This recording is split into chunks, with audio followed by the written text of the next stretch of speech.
Thank you very much for being here. Great to see all of you. We do have some announcements as we proceed with our briefing, and then, of course, happy to take some questions. This week, the UN is serving as host to an unproductive and ill-timed conference on the so-called two-state solution in New York City. This is a publicity stunt that comes in the middle of delicate diplomatic efforts to end the conflict in Gaza. Far from promoting peace, the conference will prolong the war, will embolden Hamas, and reward its obstruction and undermine real-world efforts to achieve real peace. As Secretary Rubio has made clear, this effort is a slap in the face to the victims of October 7th and a reward for terrorism. It keeps hostages trapped in tunnels. The United States will not participate in this insult, but will continue to lead real-world efforts to end the fighting and deliver a permanent peace. Our focus remains on serious diplomacy, not stage-managed conferences designed to manufacture the appearance of relevance. Also, the United States welcomes the ceasefire declaration announced yesterday between Cambodia and Thailand. We commend both governments for taking this important step to ease tensions along the border. President Trump and Secretary Rubio spoke with their Cambodian and Thai counterparts on July 26th to underscore the need for an immediate cessation of the violence. Building on those conversations, the United States, working in close coordination with the government of Malaysia, co-organized the ceasefire talks in Kuala Lumpur on July 28th. These talks provided a vital platform for both parties to come together in good faith and ultimately reach agreement on a ceasefire. We are also grateful to Malaysian Prime Minister Anwar Ibrahim for his leadership and for hosting the ceasefire talks. President Trump and Secretary Rubio remain firmly committed to an immediate cessation of violence and expect the governments of Cambodia and Thailand to honor their commitments to end this conflict. Further, in the aftermath of the recent typhoon and tropical storm that have devastated the Philippines, the United States remains committed to supporting the Philippine government in assessing the needs and providing critical assistance. The State Department is deploying a U.S.-based team to strengthen the local relief efforts, including supporting food distribution efforts for displaced families and coordinating logistics for relief efforts led by the government of the Philippines. To date, we have helped transport tens of thousands of food packs to the hardest-hit communities, ensuring vital resources reach those in need. This collaboration underscores the enduring partnership and strong ties between the United States and the Philippines. Finally, in today's topper, yesterday, President Trump announced a trade deal with the European Union, fundamentally rebalancing the economic relationship between the world's two largest economies. This deal marks a generational modernization of the transatlantic alliance and will provide Americans with unprecedented levels of market access to the European Union. The deal bolsters America's economy and manufacturing capabilities.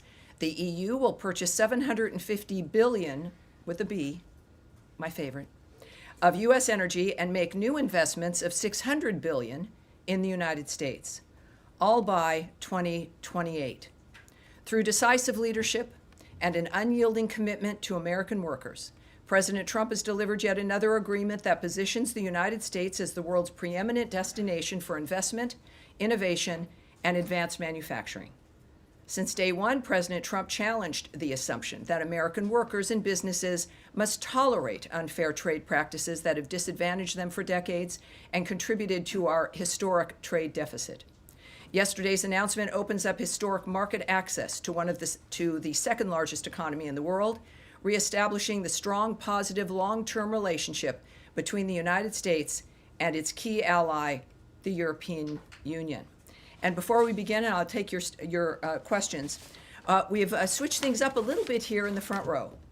I'm looking at some new faces, while all the faces that you guys recognize at home, watching the briefings for these last 6 months, recognize. I have to say that the bullpen members and the individuals that you see on camera have their own fan bases, if you will. So people are excited, of course, each day to see the exchanges, and I appreciate that. But what people may not know are the number of people who come to this room for each briefing, who are journalists with outlets that speak to people around the world.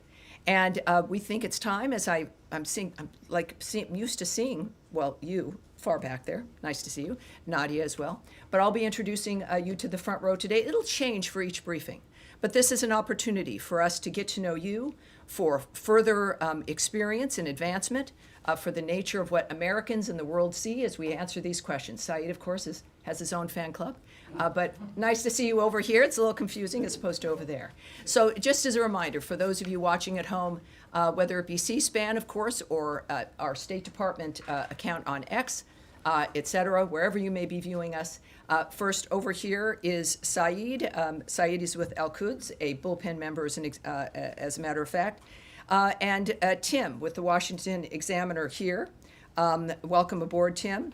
We also have Yelena, yes, from NTN from Columbia. Vaughn is here with Washington Times. And Danielle, as we noted, and Nadia, who you've also gotten to know here at our briefing. So welcome to the front row. Again, it will change for each briefing. I don't know what Tommy has in mind for Thursday. He'll be briefing on Thursday as usual. But let us begin with your questions. I'll start with the front row. Yes, sir. Vaughn. President Trump and Israeli Prime Minister Benjamin Netanyahu have issued seemingly contradictory statements on the humanitarian crisis in Gaza. Is there a rift emerging between the two leaders, and how is this impacting peace efforts, if at all? Well, of course, what I won't comment on is the nature of a relationship. What we've seen between the president and the prime minister has been a very good relationship. Certainly, this is a fluid, dynamic situation. That's an understatement when it comes to what's happening in Gaza, especially with the new efforts regarding the humanitarian assistance.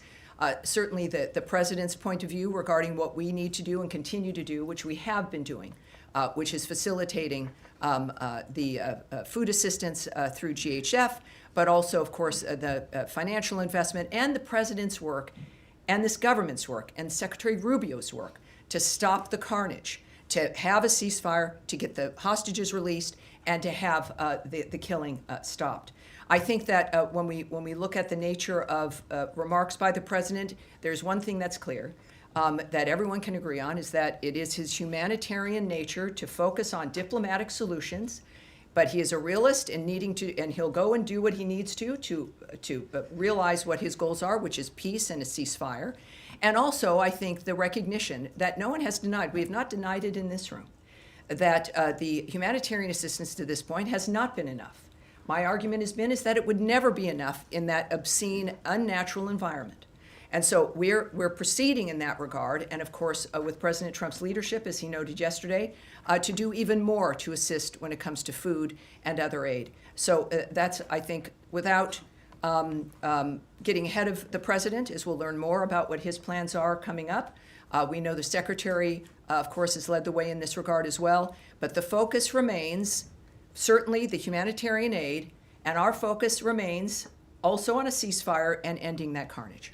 All right. Yes. Yeah, thank you, Tommy. I like this disposition. It's really nice. Don't get used to it. Okay. All right. I have two questions, if you don't mind. The first one is about the United Nations conference that is taking place in New York. You just read the statement. We heard the president. We all agree that Hamas attacked Israel October 7th. But there were like 193 nations attending. So my question, led by the French and the Saudis, that struck a deal also with the United States in a couple of months ago. So we understand there's going to be, hopefully, the president is only 6 months in his mandate with the secretary, and they're fighting for a peace deal. But the question is how the State Department envision the future for the Palestinian and the Palestinian state. Yes. Is it going to be a Palestinian state, or they're pushing for one state first of all, solution? the president has noted, as has Secretary Rubio, that at least they are envisioning a future, which is not something that most people can say. All of their work has led to getting to a point where we can discuss and envision that future and then act on that. Regardless of the conflict that has been worked on, whether it's Russia, Ukraine, the Gaza Strip, or anywhere else, you can't really begin to contemplate what's next until people stop killing each other. We are still at that point. We have not, because of Hamas's a recalcitrance and refusal to lay down its arms, refusal to release the hostages, we're not at a point where we're looking at, what is next. We know things will have to be rebuilt. The president has made remarks in that regard. But from the beginning, calling for new ideas and a new way forward so that it's not just a repeat of what we've experienced for generations now. And if I can do a follow-up about the Gaza Humanitarian Foundation. Yesterday, the president also talked with the UK Prime Minister, and the UK will help in the Humanitarian Foundation. In the aid. So what are we going to see next? Is the president at the State Department see that this organization somehow maybe is not working out for different reason? Well, what we said from the start is that this is not about what has not worked. Clearly, we're now, I think, close to 100 million meals have been distributed by GHF. But as we've discussed, there has to be more. There's always had to be more. The calls from the president, from the secretary, and even GHF has been, have more, join us. There needs to be more ideas, more movement. We know, of course, there have been some airlifted airdrops of food. There's been corridors there's a window for corridors for delivery of more aid. And that's, of course, that's good, that's important. But adding to the aid and to the mechanisms that are there is what we've all called for. It is not an indication that there should be only one. It should be, everyone should be contributing to helping to make a difference here. So far, it has been GHF with a mechanism that has worked to keep the aid out of the hands of Hamas. And that has been fundamental. So it's good news. And of course, as the president returns to the United States, no doubt we'll have more information about how much more good news we'll have regarding aid and supplies. Yes. Thank you. Thank you. And wait, hold on, please. Hold on. Me? No, yeah, Thank yeah. you, Tammy. No, not you. I don't. Maybe it's my pointing, or maybe because there's a tall guy here. Yes, ma'am. Thank you. I just want to follow up on what Trump has said about setting up new food centers. Will Sure. these be part of the GHF? We don't know the framework of how something would proceed regarding the details. I'm waiting for the president to return and don't want to get ahead of him regarding announcements and what the framework would be. When do you expect this to be announced? Considering the nature of the urgency of the situation and everything that President Trump does, very quickly and very soon. But we'll let that play out when he gets here and we get the details from those involved. And if I could just follow up, the IPC has said that GHF food items require water and fuel to cook, which is largely unavailable. And the IPC's Famine Review Committee said that their analysis of the food packages supplied by the GHF shows that their distribution plan would lead to mass starvation. Has the U.S. vetted what supplies the GHF is providing and ensured that they are providing the necessary nutrients and that they are able to be cooked? All right, I'm going to pass this off so we can get an answer to you. I do know that, again, the issue here is getting more food, more access, more everything. That has always been at the top of our list. But when it comes to this specificity of what's being handed out, we'll get back to you. Yes, ma'am.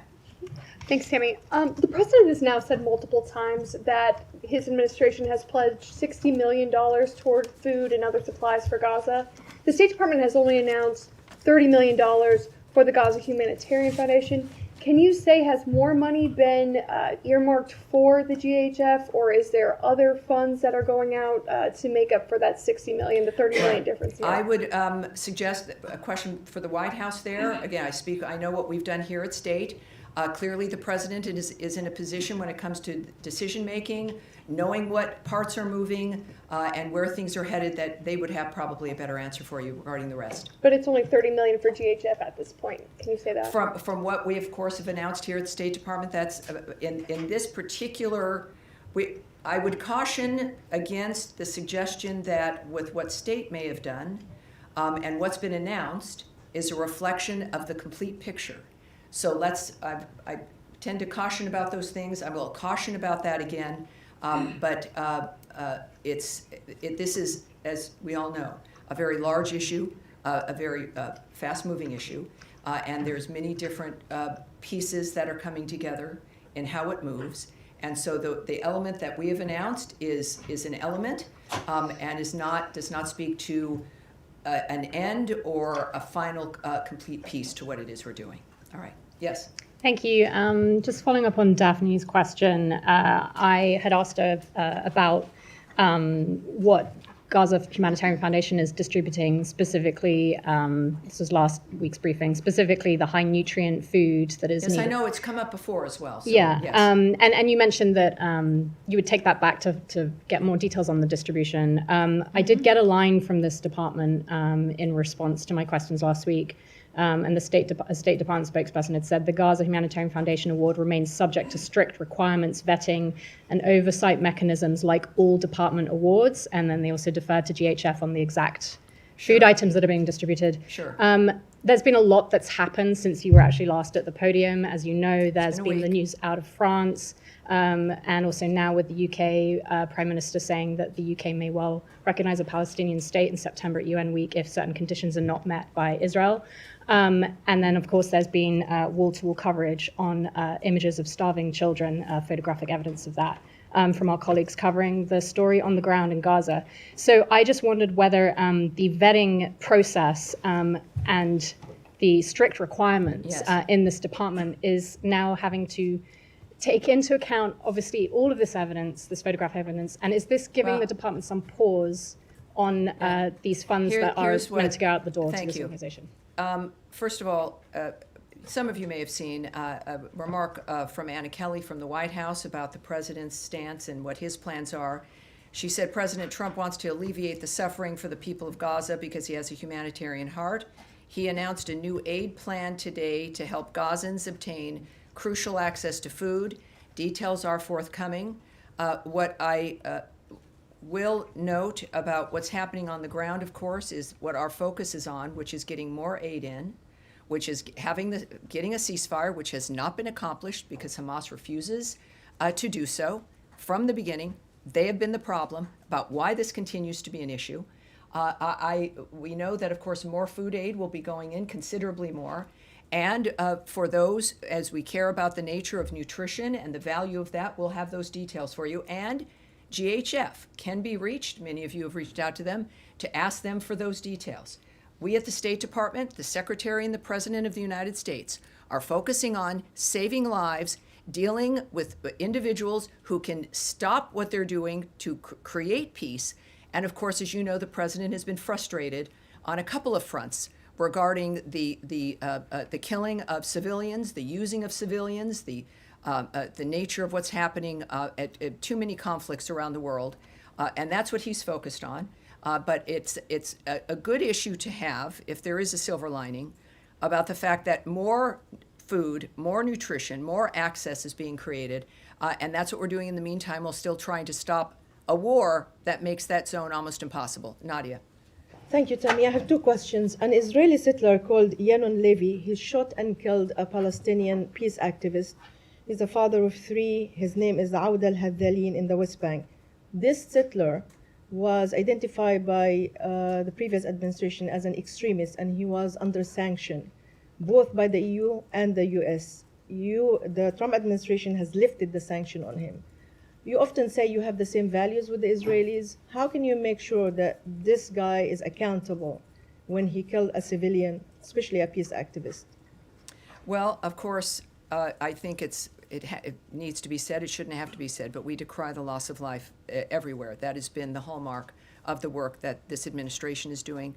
It is at the top of mind for Secretary Rubio and all of us who work here at the State Department for a reason, because we care about what happens with other people. Here, certainly we care about, it is American First framework, but that value is about peace around the world as well, which also helps us.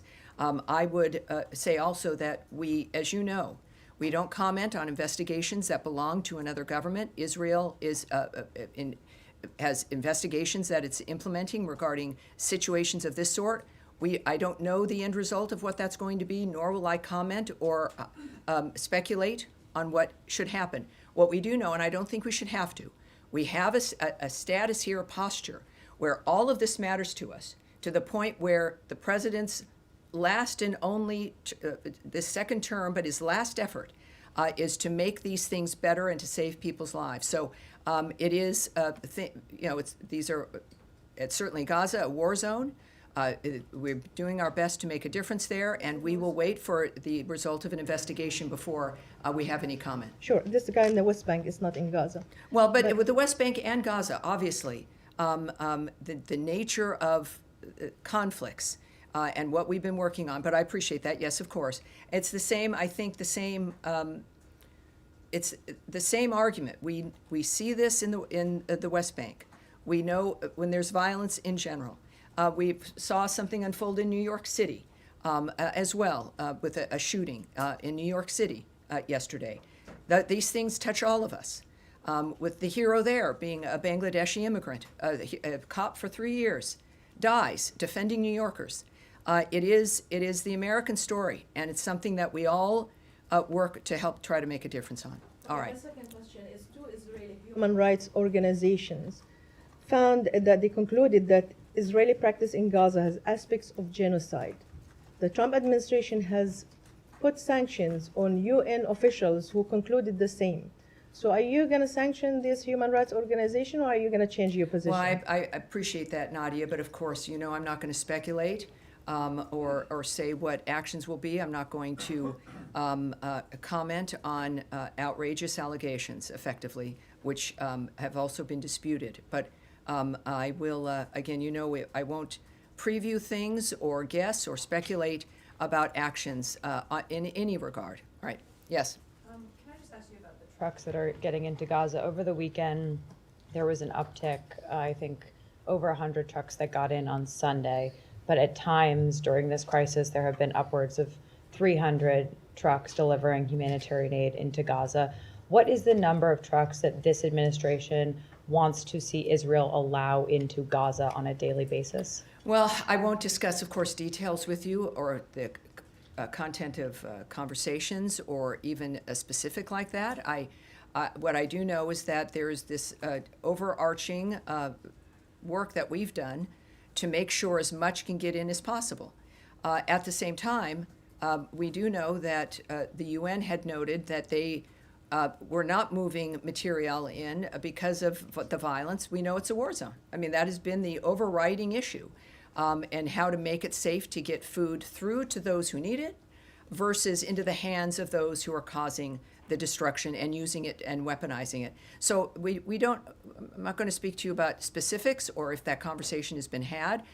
We know, of course, it's in everyone's interest to help stop the kind of environment in general that's happening in the Gaza Strip. It's again, monstrous and abnormal, and all of us have an interest in stopping it. And DHS contracts expire at the end of August. Is this administration pushing for those contracts to be renewed? I won't speak on the details of contracts or agreements, or if that's accurate or if it's not.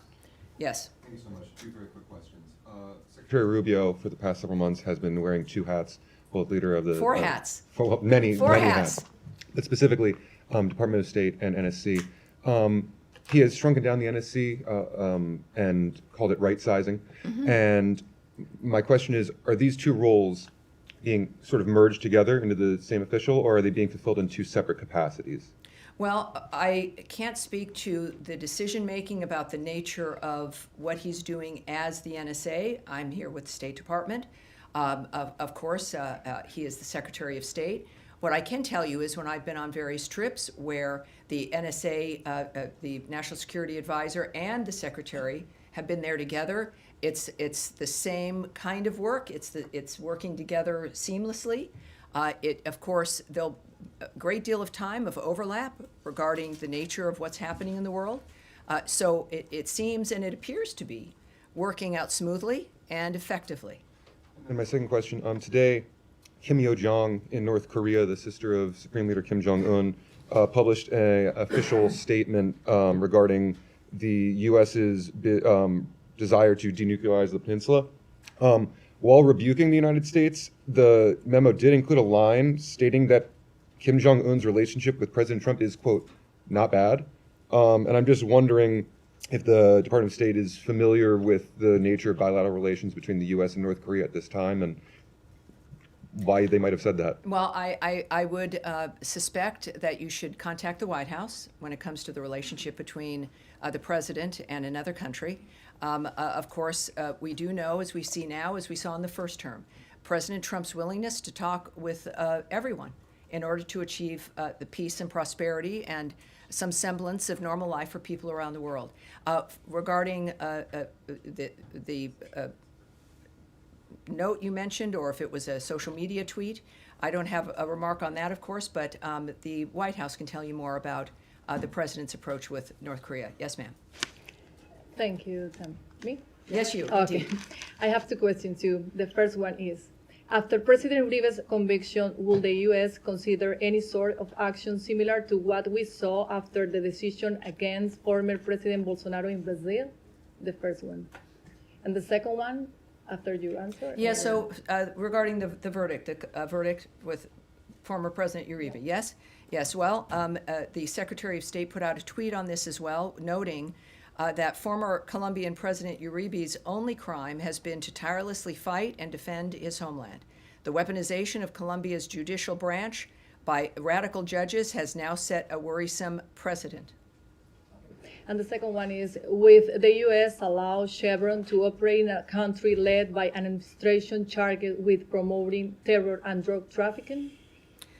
Well, I can tell you this, and I love your very direct questions. What I know that there's two separate details that I don't have in front of me that I want us to take and get back to you in that regard. What we have said repeatedly, though, is that we will not allow oil revenue to fund or benefit that regime. And so I think that's something that we can repeat here at this point. But when it comes to some further details, let's see if we can get you. All right, Saeed. Thank you, Tammy. And I must admit, I feel a little bit vulnerable and closer to the floor here. Wow. I was always shielded by the front row. Well, and see how Matt you're there. thinking now, but you It's can okay. trust us. You're I fine have a without very- yeah. without the Italian rule about Yeah, never okay. having your back into an open space. Very quick question. You know, IPC said today what's going on in Gaza is famine. And the reason they didn't classify it as such is because they need the actual data and they have to be in Gaza to collect that data, which Israel prevent them. So my two questions Well, to you. let me just say, as you know I might, is that there is someone preventing people from getting into Gaza, and that's Hamas. Hamas is preventing everyone from being able to get in there, whether it is reporters, whether it's food deliveries, or those who might need to assess the nature of what's happening on the ground. People are afraid of a terrorist group, the masterminds of October 7th, which slaughtered babies up to the elderly, when they're living, dismembering them, putting a baby into a microwave, murdering women as they're raping them. That set of people are running the Gaza Strip. So it's understandable why people are concerned and can't get in. It is not the Israelis who have been defending themselves in this framework and who are ready to sign a ceasefire deal and have been ready for weeks to do so. Well, in fact, the Israelis are preventing everybody. They control the area, but that's another issue. My question to you: does this add the kind of urgency that would allow more trucks? To follow up on Kylie's point, more trucks, and to the level that it was before, it was something like 400, 500 trucks, especially during the ceasefire.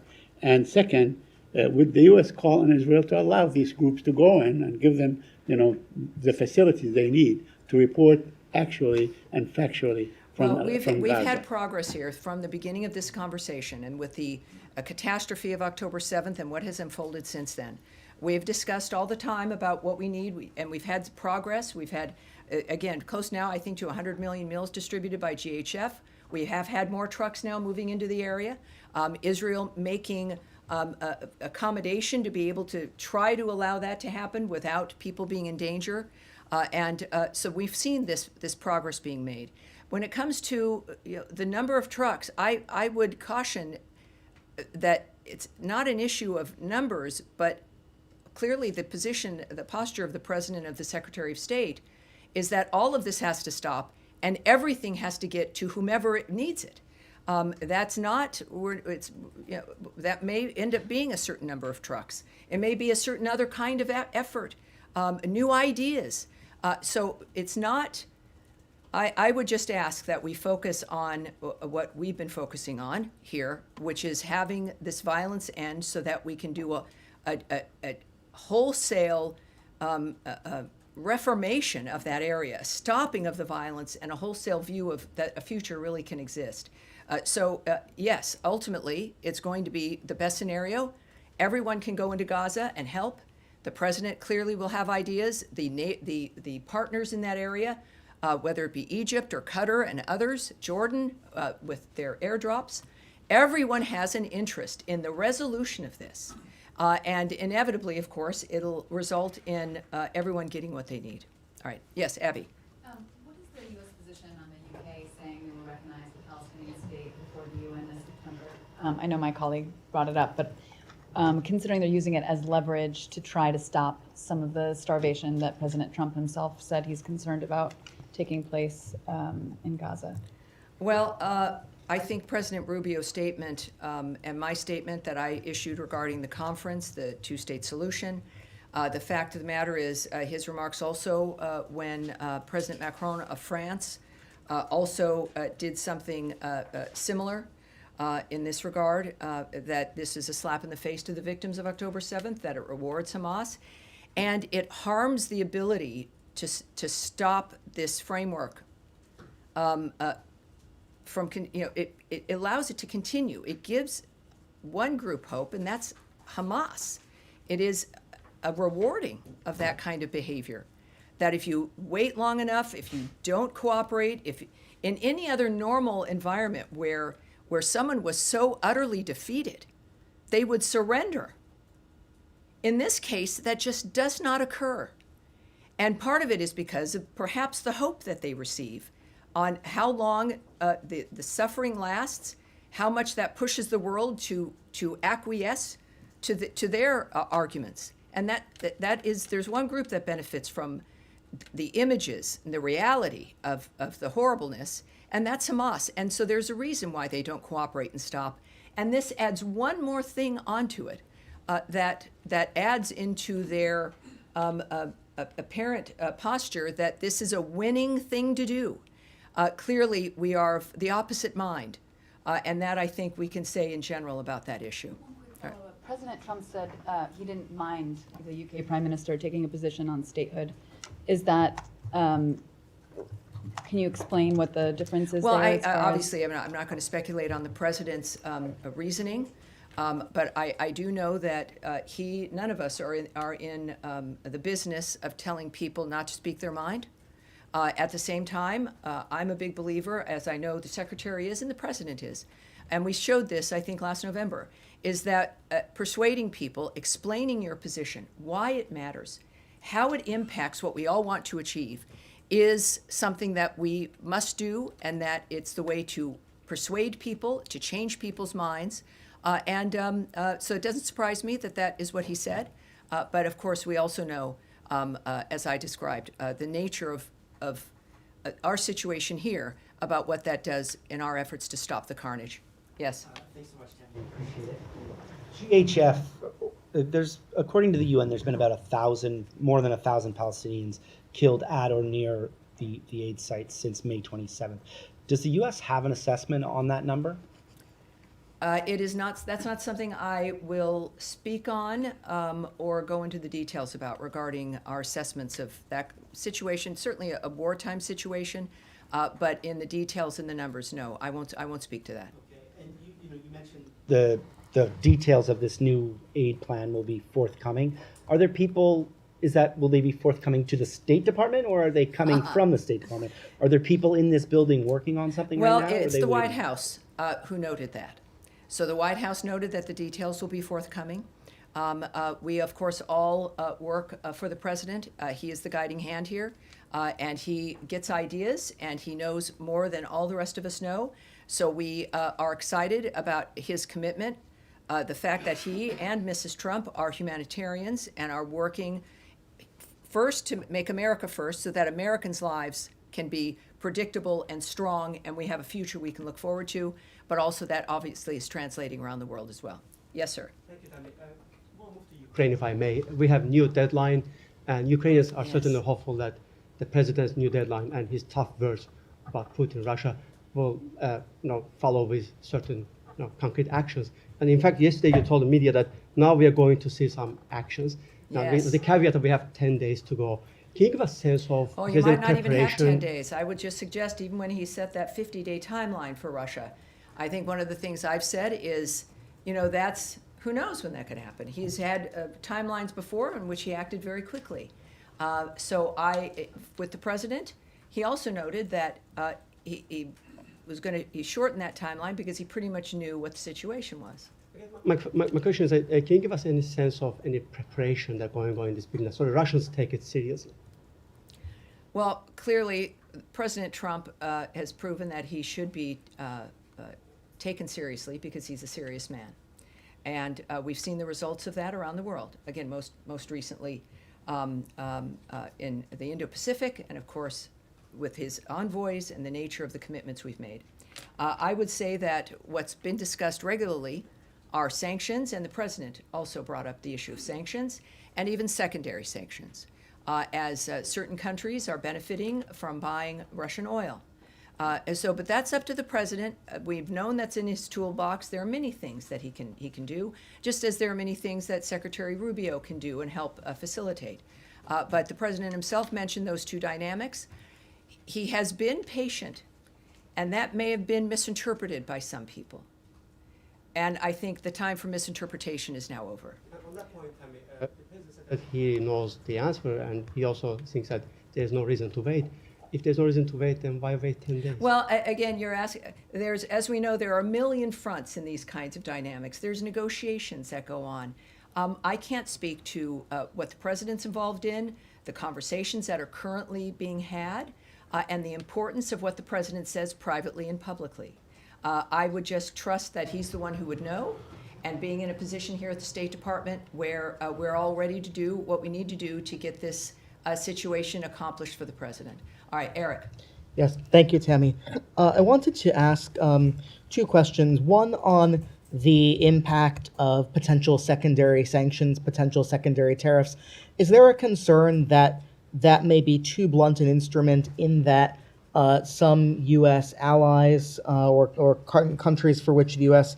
Has been partnering and having negotiations, fruitful negotiations, as we saw today, for example, China or India, could be hit, that there could be a boomerang reaction from such sanctions, secondary sanctions, or the EU, other countries that would be inadvertently hurt in a way that would be counterproductive to broader U.S. goals? Well, no doubt. I'm not in the business, though, of the negotiations. There are questions that are asked about everything with the actions that might be taken. And I would presume, as we should, that all of the impact would be considered. Obviously, the president's first effort and first desire to solve problems is through diplomacy. For people who might be confused, I have a few comments that I can share with you from the president at first here. I'm disappointed in President Putin. I'm very disappointed in him. I'm going to reduce that 50 days that I gave him to a lesser number because I think I already know the answer. What's going to happen? He also said, yes, I'm going to make a new deadline of about 10 to 12 days from today. I think that was yesterday. There's no reason in waiting. I want to be generous, but we just don't see any progress being made. He said 10 to 12 days. I'll announce it probably tonight or tomorrow. But there's no reason to wait. If you know what the answer is going to be, why wait? And it would be sanctions and maybe tariffs, secondary tariffs. And he says, we are going to do secondary sanctions unless we make a deal. Based on common sense, you would think he'd want to make a deal. We'll find out. The president is not someone who is making a decision on the fly. This has clearly been consideration from the beginning, and we're prepared to do what's necessary. Thank you, Tammy. Following up on my colleague's question about Colombia, we know that we have a president and a secretary of state who take a great interest in what happens in the Western Hemisphere and pay a lot of attention.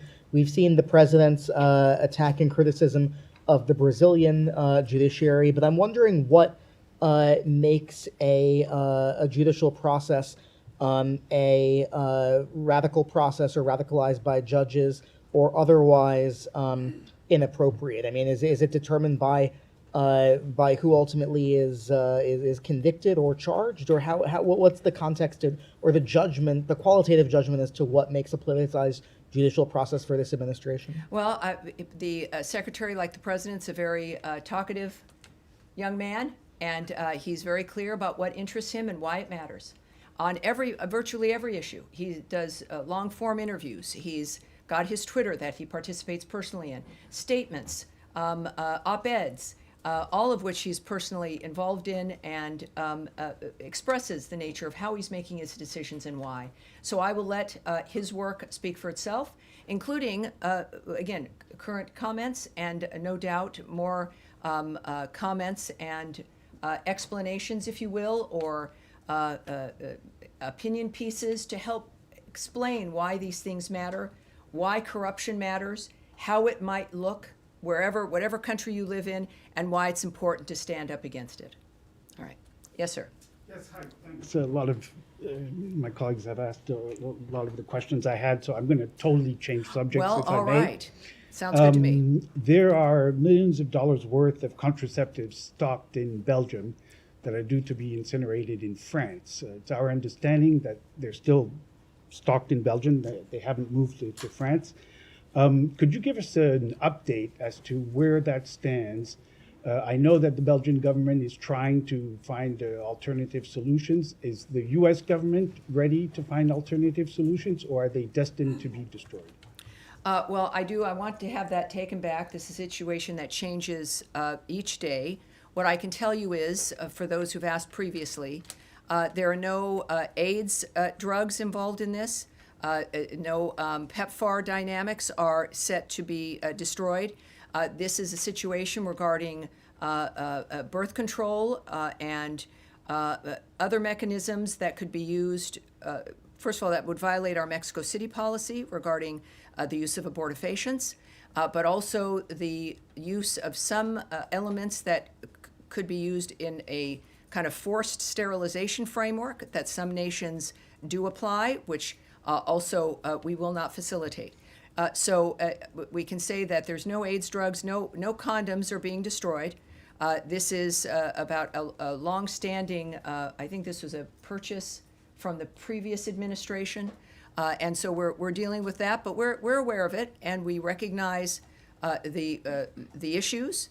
But we also, of course, are committed to a policy that Americans care about, and we're going to be moving forward. No doubt we'll have some additional information for you in perhaps the coming days. Yes, ma'am. Return to your statement at the top.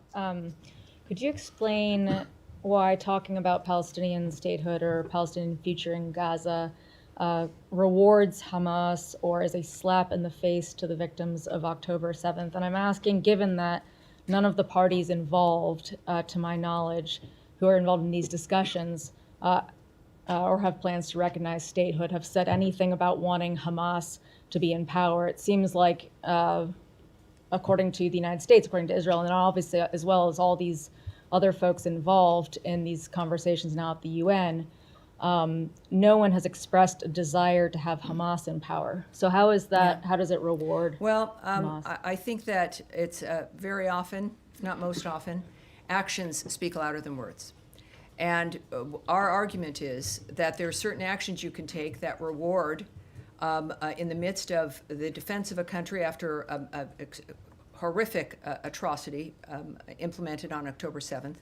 And the end result is, create a two-state solution, solve this problem, when in fact the problem was mass murder and just an indescribably obscene environment, and then the continuation of the terrorism of the people of Gaza, the first victims of Hamas. Still, the nature of living in that environment, the hostages that remain held, the weapons that remain held, and a refusal. We had a ceasefire early on. We had a ceasefire on October 7th. We had a ceasefire early on. They broke that. And there is a point where you don't find ways to placate or reward the people that have done such horrible things to humanity. The actions of what is being suggested, and I think we've made clear here, do just that. And it is, I think everyone deserves better. Certainly first the Gazan people, but certainly the world itself. Can I follow All right, up? now we're going to continue. Yes, sir, in the green shirt? It has been reported that Taiwanese President Lai's trip to his Central and South American allies with transit in the U.S. has been postponed. Could you elaborate on this, or did the Washington or the State Department play a part in this delay? Well, I do have something I can tell you about this. Taiwan has not announced any travel plans for President Lai. So that is generally a hypothetical now. I know it's been in the news. There's been a lot of questions and a lot of suppositions here that have happened, but I can say that it is a hypothetical at this point. There have been no plans, travel plans for the president. There's been, as a result, nothing canceled. I can tell you, though, a reiteration that transits by high-level Taiwan officials, including presidents, are fully consistent with our longstanding policy and practice. This has not changed. And just as a reminder for people who may have not have heard us say this from the podium, if they're newbies, the United States remains committed to our longstanding One China policy, which is guided by the Taiwan Relations Act, the 3 joint communiques, and the 6 assurances. The United States is committed to preserving peace and stability across the Taiwan Strait. Thank All you. right, thank you, sir. All right, Abby, one more time. Can the State Department confirm or offer comment on reports that 2 Americans were recently detained in Iran on suspicion of spying for Israel? Have they since been released? Has the State Department or the U.S. been in touch with Iran regarding their detainment? I can't speak to that at this point, but hopefully I can soon. And I think that's going to be it for today. Thank you, everyone. And again, Thursday, a lot of these things might return with more new information, but you never know what's going to happen from one day to the next. Now, the president, I believe, will be back. Tommy Pigott will be at this podium. And thank you so much for being with me today. And my thanks to our guests here on the front row. It was great getting to know you. I appreciate it. And we'll see you again on Thursday. Thanks, everybody.